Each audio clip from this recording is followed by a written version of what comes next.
আমি যেখানে পাবো সেখানে আমি হত্যা করে ফেলবো। এটা কার বিধান?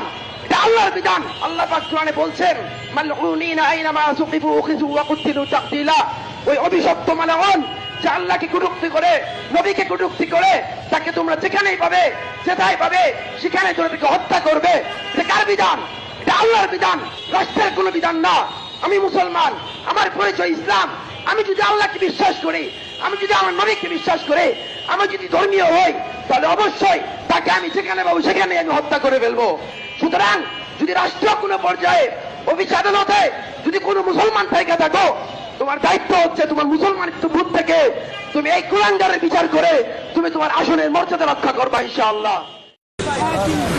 আমি আমার ম্যাক্সিমাম বক্তব্য এটা বলে থাকি, তারা আমার রসুলকে নিয়ে কটূক্তি করবে, আল্লাহকে নিয়ে কটূক্তি করবে, এই যুব সমাজ কোনোদিন তাদেরকে থাকবে।